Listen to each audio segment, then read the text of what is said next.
उत्तर प्रदेश में गोरखपुर के जावुआ नाम का एक छोटा सा गांव है। यहाँ बहुत कम लोग रहते हैं। लोग मिलजुल कर रहते हैं।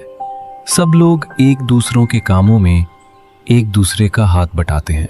जब खेतों की कटाई का समय होता है तो सब लोग मिलकर बारी बारी से सबका काम करवाते हैं। गांव में मिट्टी के घर बहुत ज्यादा हैं। सिर्फ गिने चुने ही मकान कुछ पक्के हैं। यहाँ की सड़कें भी मिट्टी की ही बनी हैं।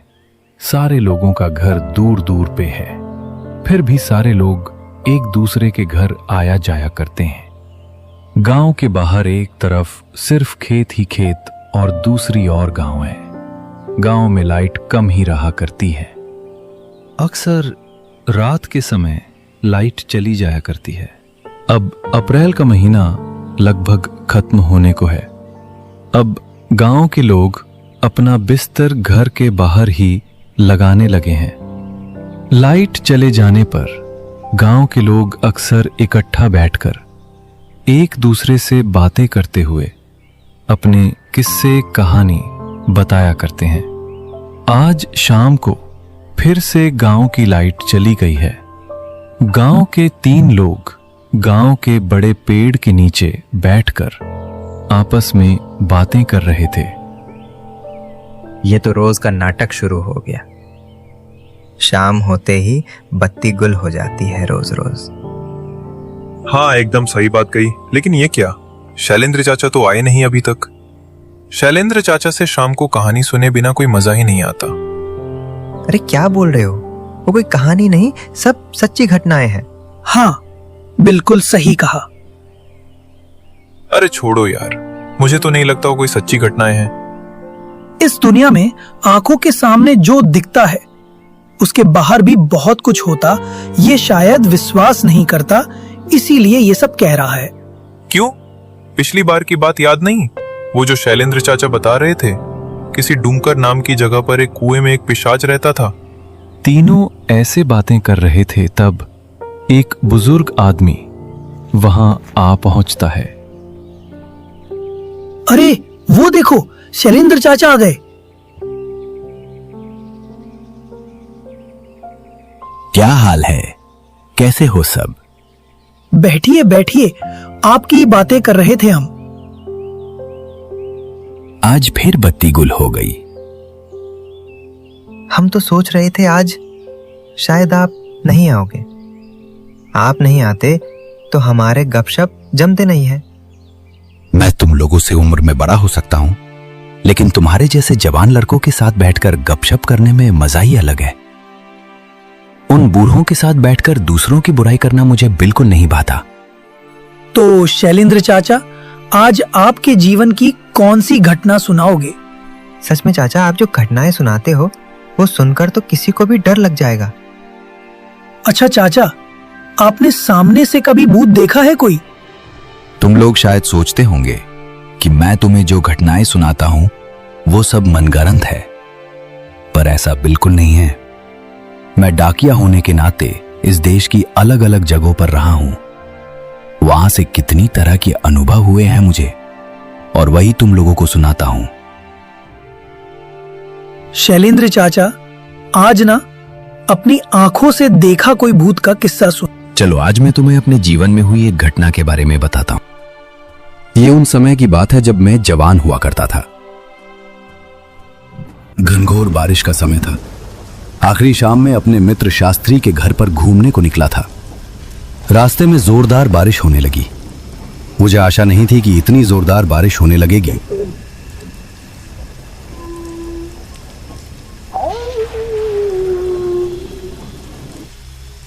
बारिश बहुत तेज थी। मेरे पैरों के नीचे की मिट्टी बहुत गीली हो चुकी थी। पैर आगे ही नहीं बढ़ पा रहे थे, मिट्टी में धंसे जा रहे थे। मैंने एक दूसरे पत्थर वाले रास्ते से आगे बढ़ने का सोचा, लेकिन वो वाला रास्ता थोड़ा जंगल से होकर गुजरता था और इस गीली मिट्टी वाले रास्ते से शास्त्री के घर तक नहीं पहुंचा जा सकता था। तो मैंने पत्थर वाले रास्ते से ही चलना उचित समझा। मैंने आगे बढ़ना शुरू किया। बारिश लगने की वजह से अंधेरा छा गया था। रास्ते पर केवल बारिश की आवाज और चारों तरफ खामोशी छाई हुई थी। रास्ता बिल्कुल सुनसान हो गया था। कुछ कीटों की किटकिट की आवाजें आ रही थीं। वो रास्ते को और भयानक बना रही थी।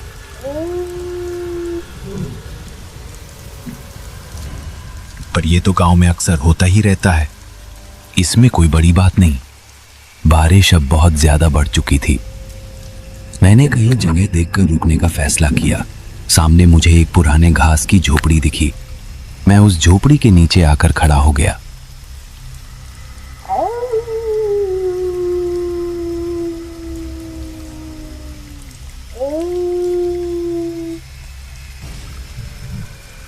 बारिश बहुत तेज हो चुकी थी।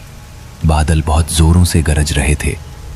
अचानक कहीं से एक और आदमी बारिश में भीगते हुए इस झोपड़ी के पास आ गया।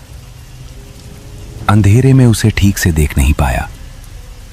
भाई साहब, आप तो पूरी तरह भीग गए हैं। अरे बोलिए मत, इस बारिश में तो निकलना ही ठीक नहीं रहा। बुरा हाल हो गया है मेरा। तो आप कहाँ जा रहे थे? मेरा घर पास के गांव में है। शहर गया था कुछ काम से, वहीं से लौट रहा हूँ। ओ अच्छा, मैं सोच रहा था यहाँ घनघोर बारिश में अकेले इस टूटी झोपड़ी में खड़ा रहना पड़ेगा। अंधेरे में खड़े होकर हम दोनों तरह तरह की बातें कर रहे थे। तभी आसमान में एक बिजली गड़गड़ाहट के साथ एक अजीब सी आवाज सुनाई दी, जैसे किसी लड़की की आवाज।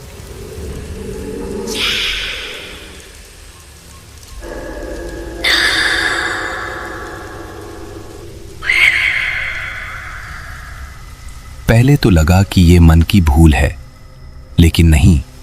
लगातार बारिश की आवाज के साथ वो आवाज पूरे मैदान में गूंजती हुई महसूस हो रही थी।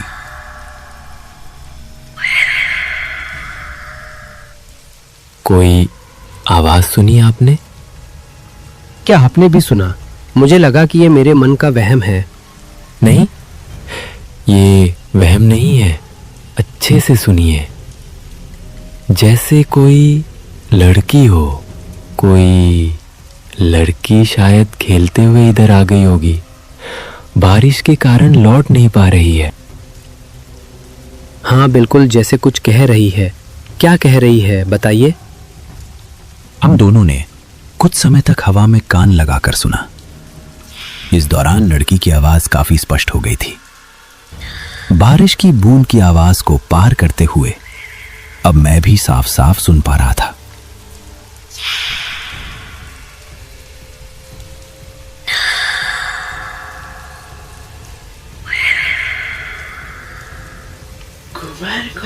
कर चलती बादल, आकाश में करती बादल, रात रात भर गरजे बादल, कोई न बच कर जाने पाए, जोर जोर से बरसो बादल, घनघोर घटा के काले बादल।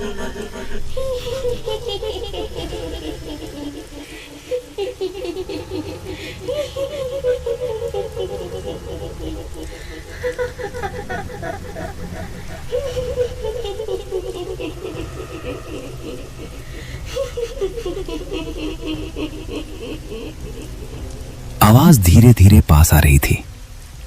वो आदमी थोड़ा बेचैन हो गया। एक बार जाके देखते हैं, शायद खतरे में है।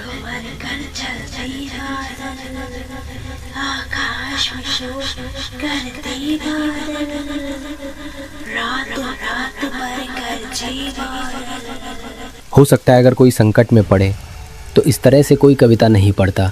मुझे तो ये मामला ठीक नहीं लग रहा। ऐसे सिहर पैदा करने वाली आवाज़ में कोई कविता नहीं पढ़ता। अरे चलिए ना, चल के देखते हैं।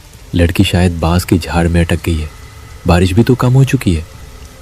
मगर इस अंधेरे में कोई खतरा हो गया तो? अरे क्या होगा, जाकर ही देखते हैं ना।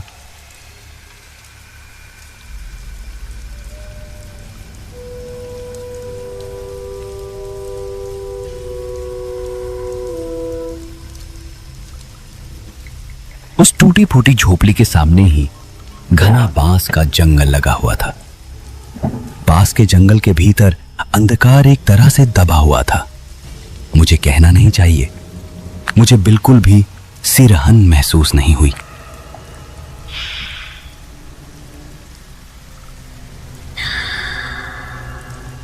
देखिए, उधर से आ रही है ये आवाज। आवाज की ओर ध्यान देकर मैंने धीरे धीरे कदम बढ़ाना शुरू किया। बारिश की बूंदें तेज धार वाले चाकू की तरह लग रही थीं। पास के जंगल के गहरे अंधकार में आंखें ज्यादा दूर तक देख नहीं पा रही थीं। आकाश को चीरते हुए बिजली चमकी। उस थोड़ी रोशनी में जो मैंने देखा, उससे मेरे दिल की धड़कन मानो रुकी गई हो। जैसे मैंने देखा कि पास के पेड़ों के बीच में एक छोटी लड़की खड़ी है। हवा में उसके बारिश में भीगे हुए बाल, और वे चुपचाप एक ही भाव में खड़ी थी। लेकिन यह दृश्य पल भर के लिए था। इस वक्त जोरदार बिजली की आवाज कानों में पड़ी, मानो जैसे पास में ही कहीं जोरदार बिजली गिरी है। फिर उसी समय वहां सड़क पर बांस का एक पेड़ गिर पड़ा। मैं ठिठक कर खड़ा रह गया। कविता की आवाज धीरे धीरे मेरी ओर ज्यादा करीब आ गई। लड़की के आसपास आ गए हैं लगता है। चलिए आगे बढ़िए। चलिए चले। मतलब क्या आपने नहीं देखा वो छाया की तरह का रूप? छाया? किस तरह की छाया? वो अंधेरे में खड़ा था, आपने नहीं देखा? अरे ये क्या बोल रहे हैं आप? चलिए, तो लड़की आसपास ही होगी। इतना कहकर वो आदमी छलांग मारकर सामने वाले पास के पेड़ को पार करते हुए दूसरी ओर जा खड़ा हुआ। अरे क्या सोच रहे हैं आप? आइए ना। अरे खड़े क्यों हैं? सिर्फ एक बांस ही तो है, आ जाइए ना।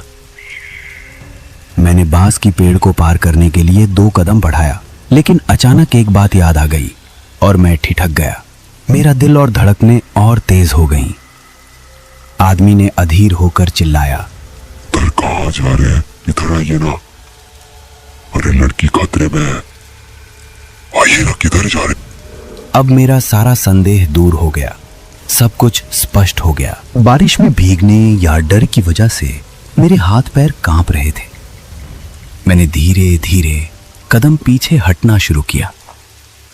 मेरे दिमाग में खतरे की घंटी बजाने लगी थी। मेरे मन ने कहा, यहां एक पल भी ठहरना ठीक नहीं है। डर के मारे मैंने कुछ कदम पीछे हटते हुए भागने की कोशिश की। तभी अचानक आकाश में बिजली चमकी। मैंने देखा वो आदमी टूटा हुआ बांस के पेड़ पर बैठा हुआ है।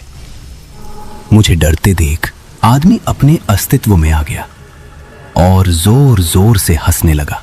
तुम शायद विश्वास नहीं करोगे, लेकिन ये मैंने अपनी आंखों से देखा और अपने कानों से सुना।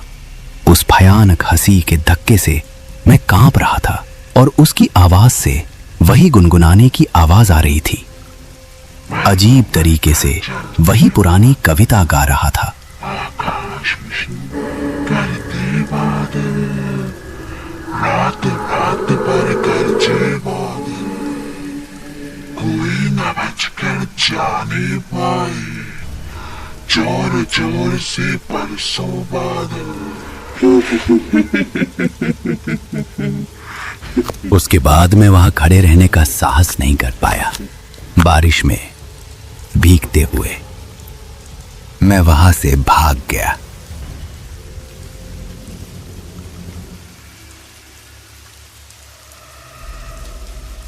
अगर उस रात को मैं थोड़ा और देर करता तो मैं आज यहां बैठकर तो तुम्हें ये कहानी सुनाता नहीं। लेकिन तब आप उस बांस को पार क्यों नहीं किया जब उसने कहा? अरे सुधीर बेटा, तुम नहीं जानते क्या?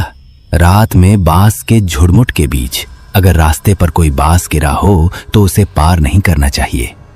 रात के समय बांस के झुरमुट में रहना बिल्कुल भी अच्छा नहीं होता। बांस के जंगलों में रात के समय क्या होता है जानते हो? बांस के पेड़ का भूत रास्ते में बांस को फेंक कर यात्री को संकेत देते हैं। अगर कोई गलती से उस बांस को कोई पार कर ले तो बस फिर सब खत्म। पूरी रात बांस के जंगल में घूमते हुए मर जाएगा, लेकिन लौट नहीं सकेगा। बांस के पेड़ का भूत उसे हमेशा के लिए इस बांस के जंगल में बांध लेगा।